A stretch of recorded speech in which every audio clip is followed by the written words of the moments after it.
Hi and good evening. Thank you for watching. I'm Shakil 5858. I am Buddham.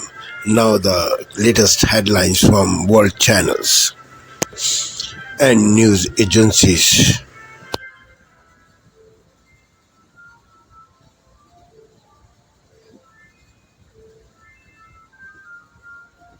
Purported leak. Catch up with the stars of Moana as she returns to the oceans and our screens.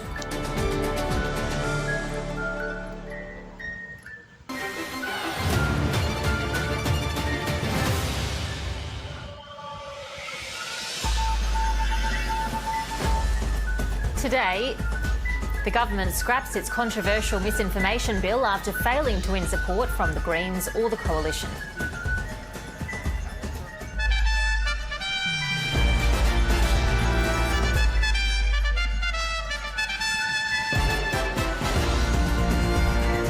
"170 climate activists arrested after attempting to block coal shipments from Newcastle Harbour. A funding deal is reached after marathon talks and a mass walkout at COP29. And a life or death decision.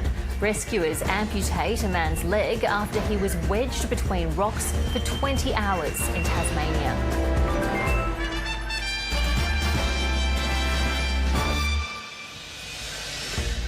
Hello and welcome to ABC News. I'm Ruby Cornish. A bill aimed at cracking down on misinformation and disinformation on the internet has been pulled by the federal government. The bill failed to gain support in the Senate, with the Greens and the Coalition against it. The government's proposal to ban or restrict gambling advertising has also... This is NBC Nightly News with Jose Diaz-Balart. Good evening. The holiday travel rush has already begun for many, and for those who plan to wait until the last minute, a potential storm is brewing that could seriously disrupt travel plans. Just take a look at this. This is a potentially massive snow and rainmaker traveling across the country from Wednesday into Thursday, just as holiday travel peaks. Today, parts of the West Coast are underwater, battling deadly floodwaters. At least one person is killed. In California's wine country, they're literally canoeing down roads. Parts of the East Coast are still digging out from this week's historic early season snowstorm. And the airports are starting to fill up as travelers get a jump on the holiday. We are covering all of it for you tonight, and we begin with Shaquille Brewster. Tonight, parts of the West Coast underwater as another round of unrelenting rain and heavy snow hit states. On this Saturday night, fire and fury in the streets of Montreal. Rioters clashed with police denouncing the war in Gaza and NATO. This was nothing like lawful peaceful protest. This was anarchy. While Canadian leaders condemned the violence. The first case of Mpox now in Canada. Winnipeg is now first and probably not going to be the last. What health experts are saying about the risk to others. 6 tourists dead in a popular resort town in Laos. Was it a deadly drink that took their lives? And Taylor's Toronto finale. I think the city has really come together. It's created such a great community. The Swiftie fever, which has swept the city for the last 10 days. Global National reporting tonight. I think fluoride is a poison. RFK Jr. has long campaigned against fluoridated water. RFK is saying he will advise cities to remove fluoride in drinking water. It causes loss IQ, neurodevelopmental injuries. I think fluoride is on the way out. All right, we need to talk about fluoride because those claims are scary and you might be wondering how safe is fluoride. So let's go through it. Why is it in some Canadians' water and what is the risk level? The benefits of fluoridation will last throughout life. Fluoridation is the most monstrously conceived and dangerous communist plot we have ever had to face. Let's start with some basic facts. Fluoride is a natural mineral released from rocks like this one, which was found in Ontario, into the soil, the air, and yes, the water. It's proven to prevent tooth decay. which is why local governments and public health officials in parts of the world, including parts of Canada, added to the drinking water supply in forms like this. It's a very small amount of fluoride. The concentration is approximately 0.5 milligram per liter. Fluoridation is the process of artificially adding fluoride in compound forms like fluorosilicic acid or additives like sodium fluoride to the drinking water supply. It is said to be able to reduce tooth decay by 60%. Tonight on PBS News Weekend, what President-elect Trump's latest picks could mean for health policy in the U.S. Then, why contaminated water from a former Michigan military base is still seeping into local waterways, decades after the site was closed. We can't afford to allow this land, this natural resource, to be poisonous for years and years and years to come, and it's got to stop. And the impact hurricanes and other disasters have on children's mental health and learning.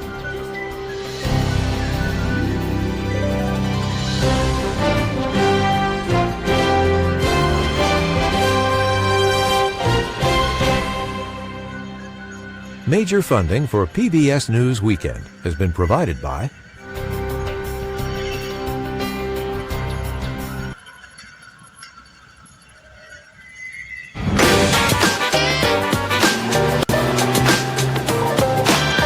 It really does feel like the 80s, though, now that Trump won. I even saw a guy doing cocaine in the back of my taxi the other day, like it was 1988. But I didn't want to say anything because Neil Cavuto's a good tipper.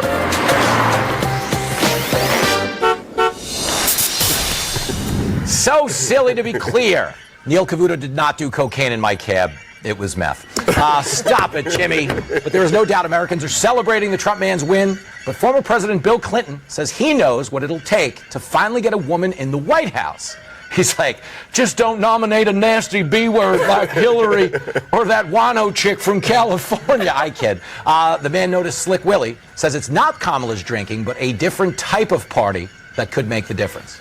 I think all these cultural battles we're fighting make it harder in some ways for a woman to win. So you think it has more to do with party than gender? No. Although I think it would probably be easier for a conservative Republican woman to win. Now, don't take this lightly, because if anybody knows about women, it's that guy. But seeing as we have two brilliant and badass ladies on the panel, I wanted to see if they agree with Bill Clinton, or if the 42nd president should stick to doing what he does best, which is interns. Rihanna, I come to you first. I think it's lazy when they say we won't elect a woman, as if Hillary and Kamala are the only types of women in America. That's my problem. There's a million types of women. Like, if you don't believe me, check my search history, okay? There's variety out there. Isn't this a cop-out? It is. I mean, I'm surprised he even said that, because he doesn't probably know what a woman is, because the entire Democratic Party doesn't. Oh, he knows. Oh, he knows. No, he doesn't know what a humidor is, to be clear. He sometimes confuses the two. I think that he's wrong. He says that it's not about party. It's entirely about party. Liberal women are very, they don't have a backbone. They lack a backbone. They lack characteristic, and they lack policy. Republican women, on the other hand, we have Nancy Mace, we have Kristi Noem, we have Sarah Huckabee Sanders. Those are strong women that could lead the country successfully. Well, that's the point, is I think it does take a type of person, regardless of gender. Yes. But to that point, Taylor, like, America would vote for a country star. If Dolly Parton runs for president, you don't think she would? The Middle East now, where Israeli airstrikes have killed dozens in Lebanon.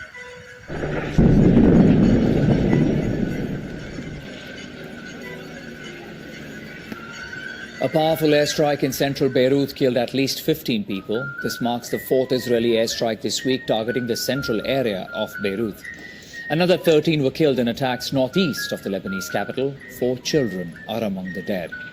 In Gaza, Palestinian medics say Israeli airstrikes have killed at least 120 people over the last 48 hours. Strikes have been reported in both northern and southern Gaza. At least 9 people were reportedly killed in a strike on a building housing several families in Khan Yunis. Meantime, hundreds have gathered in Israel for an anti-government protest and to call for the release of the hostages still being held in Gaza. It comes as Hamas is claiming a female Israeli hostage has died in the enclave. A spokesperson for the group's armed wing says the hostage was killed in an area of northern Gaza that had been struck by Israeli forces. Israel has yet to comment on that claim. Let's now invite Glenn Ignazio, military analyst and retired Air Force Special Operations Commander, in this conversation. Glenn, thank you again for your time. Appreciate it. Always good to be with you, Akshay. Thank you. So, Glenn, days after the ICC issued warrants against Israel's Netanyahu for crimes against humanity, Israel launches a fresh attack on a hospital in northern Gaza, reportedly killing 2 and wounding several of its staff members. Your thoughts on these latest strikes in Gaza? The latest strikes continue as far as what Hamas is doing and what Israel continues to attack them. You know, as we talked about how they went through Gaza and all the way down, Israel was to eliminate all the infrastructure of Hamas, but they seem to be popping up and there's still strikes going back and forth. But this strike in itself in the northern part has, unfortunately, and what is believed to kill another hostage. And that seems to be the containment here, the biggest issue for this conflict to continue. And so hopefully these hostages will be released, the combat will stop. But at this point, we don't even have any kind of ceasefire negotiations even happening like they did before in Qatar. So it's really hard to see how this conflict is going to stop. بمرق نوعين من السيارات، لوحات صفراء ولوحات خضراء. السيارات الإسرائيلية صفراء تتحرك بحرية بالأرض.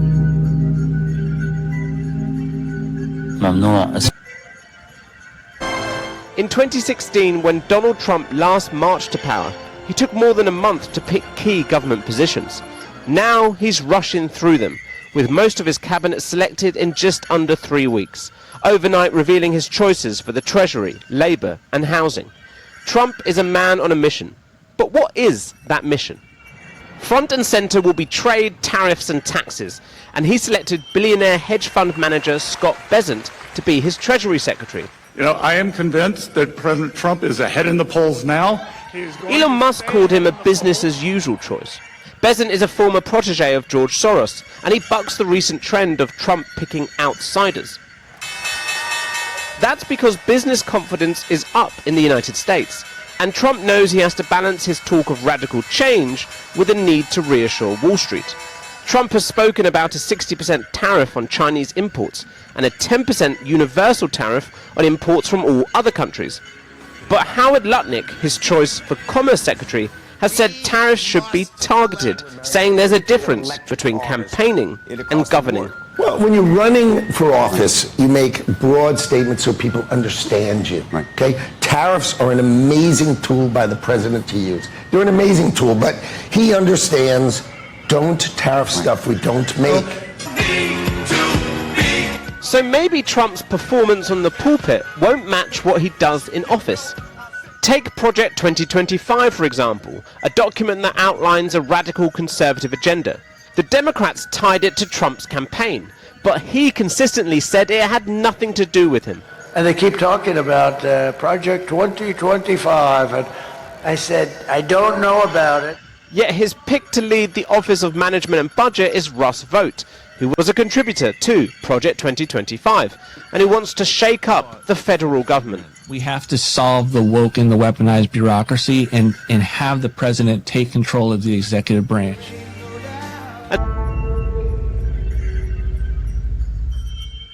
This is Asia Now. It's 2 p.m. Singapore and Hong Kong, 11:30 in New Delhi and 1 o'clock in Jakarta. I'm Keith Liu. At this hour, countries at COP29 approve a climate deal that pledges $300 billion a year for poorer nations to tackle global warming.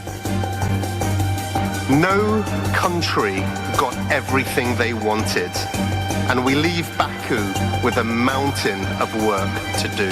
So this is no time for victory laps. We need to set our sights and redouble our efforts on the road to Beleng.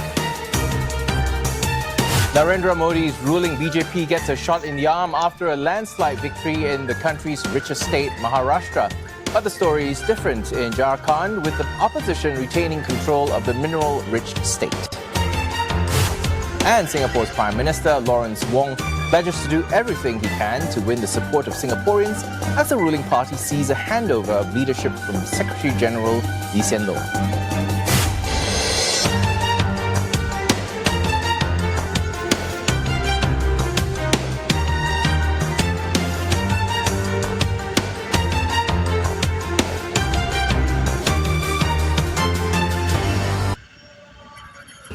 France 24 correspondents around the world.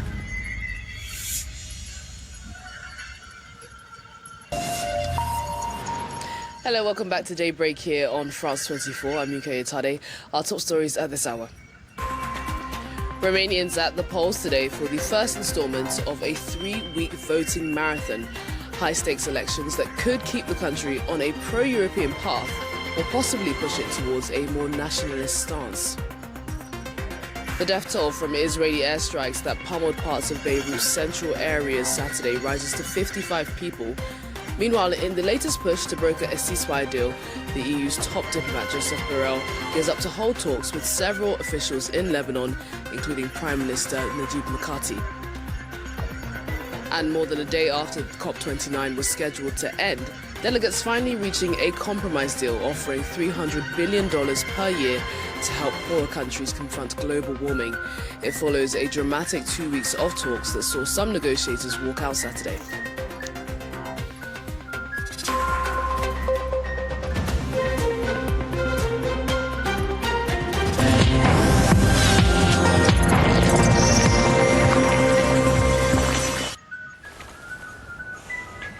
A building razed to the ground in central Beirut, attacks on villages near the Baalbek district, and a drone strike on fishermen in the southern city of Tyre. Israel intensified its airstrikes across Lebanon on Saturday, killing more than 60 people, including children. 20 of the victims were killed after an 8-story residential building was struck in the capital by 4 missiles. Security sources said bunker-penetrating bombs designed to hit underground targets were used in the attack. Daniel Padwick reports.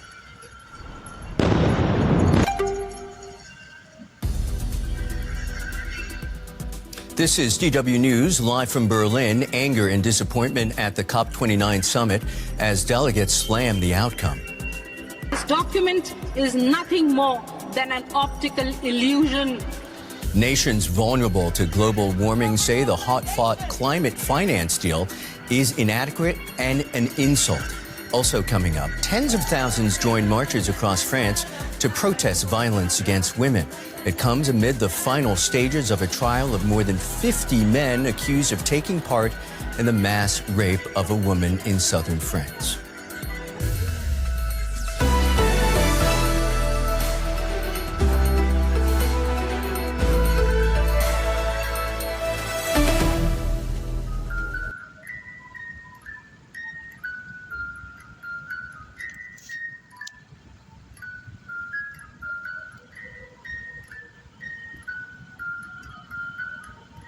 Chaos across the country with flood alerts and warnings that more wind and rain are yet to come.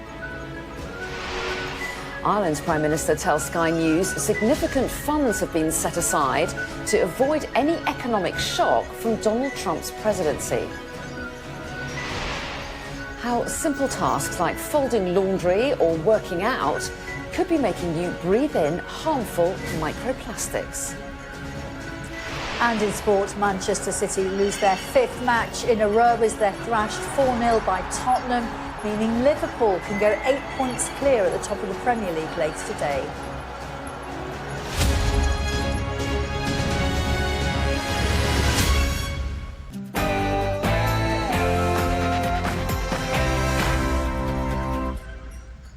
Good morning to you. Storm Bert batters Britain, leaving 3 dead and thousands without power. But the worst is yet to come, as heavy rain and thawing snow could bring flooding to parts of the UK. With yellow warnings for rain and wind still remaining across much of the UK, we'll keep you fully up to date.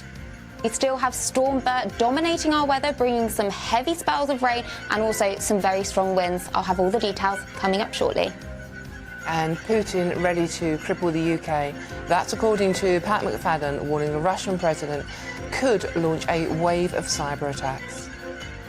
Is the Queen the wicked stepmother? From the most hated woman in the UK to national treasure, a Channel 4 documentary is set to explore the rise of Queen Camilla.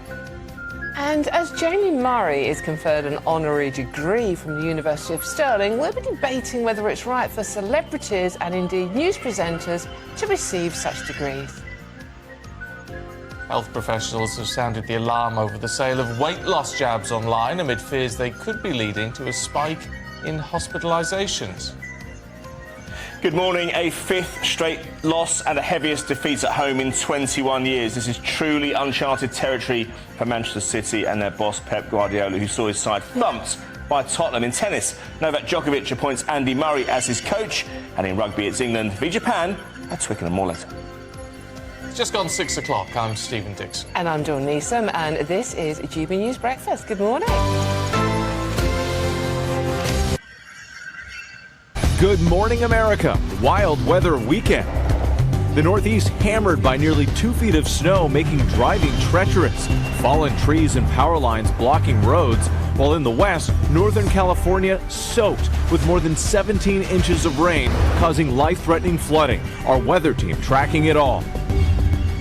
Breaking overnight, new Trump nominees. The president-elect announcing more picks to fill his cabinet and other high-profile positions to round out his administration. Bible-based lessons. 8-7, the motion passes. The Texas School Board approving the optional curriculum for public schools, testing the boundaries of the separation between church and state. Does it violate the First Amendment? Blue Sky takes off. The social media platform gaining members by the millions. Do you guys know that there's this new thing called Blue Sky? And attracting celebrities. GMA talking to the company's CEO about the app's sudden surge in popularity as an X alternative. Ready to roll. 200 miles an hour. The biggest race in the world takes over the iconic Vegas Strip. The Formula One Grand Prix. Who won pole position overnight? And can Max Verstappen make history on the track? Thanksgiving countdown, GMA talking turkey. The meal deals to know about and the early Black Friday deals happening right now. Plus the preps in place for what's billed as the oldest Thanksgiving parade in the nation. Live from ABC News in New York.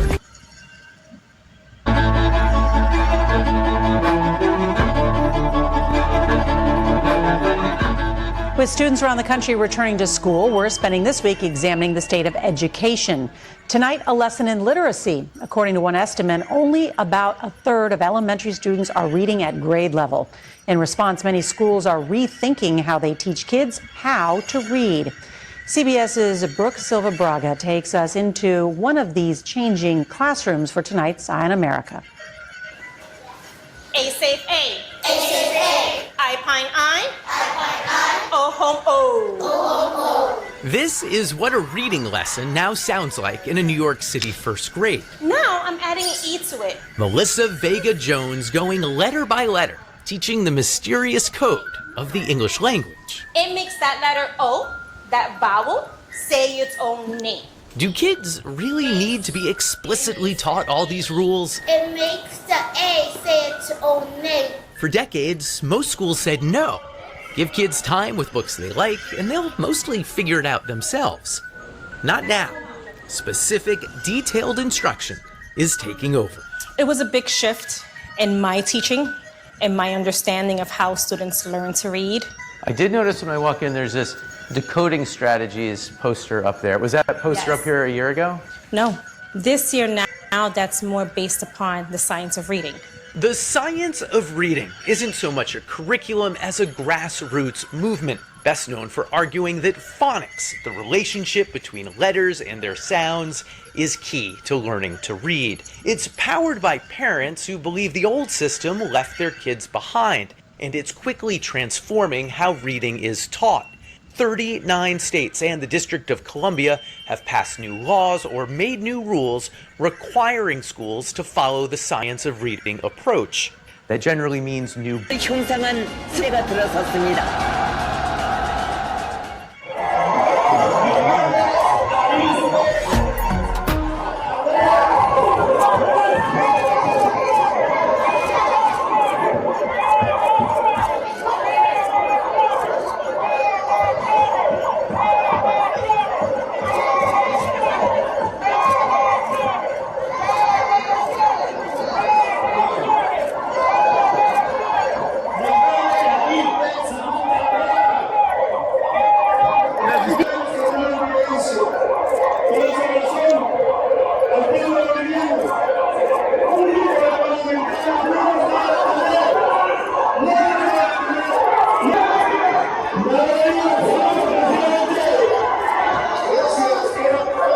look it.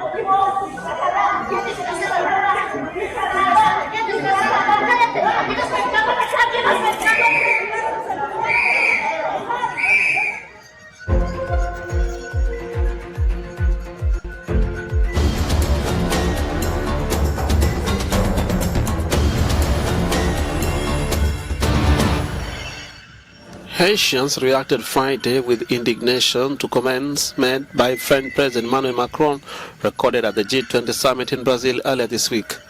Macron had earlier on responded to the claim that France was behind the dire situation of Haiti. Macron instead called the Transition Council total morons for firing former Prime Minister Gary and blamed Haitians for turning the country into a narco state. Allow me the expression, this is complete rubbish. Emmanuel Macron must revise the point of view concerning the Haitians. Haitians are not animals. They thought we were in the past, in the times of slavery. The comments went viral on social media on Thursday, causing indignation in Haiti. With a fired up on negotiators Friday, the last scheduled day of the 29th UN climate talks. Symbolically taping their mouths closed, youth groups denounced rights abusers. A strong gesture for this 21-year-old Kenyan. I believe not most people understand, not my age, but that is why I'm here. As an activist, it's my duty, my sworn duty as an activist to educate my people on the issues that are really relevant to us. And that is the other reason for the strike, creating awareness, making people aware of the issues that need to be talked about. Groups like Human Rights Watch have raised alarm on the wave of oppression environment defenders face. Away from the Human Rights Die in Silence protest, an activist criticized rich nations' willingness to spend trillions for militaries but pennies for climate. Every single one of us will die if you do not commit money for climate finance, and not just pittance, not just pennies, the full amounts we need, these full trays that we need, the trillions. Experts say developing nations need at least $1 trillion for climate adaptation, but the draft text that emerged Friday proposes a figure of $250 billion. COP29 is likely to run into overtime. Thank you for sparing your precious time. This is Amir Shakil. Have a good life. Bye-bye.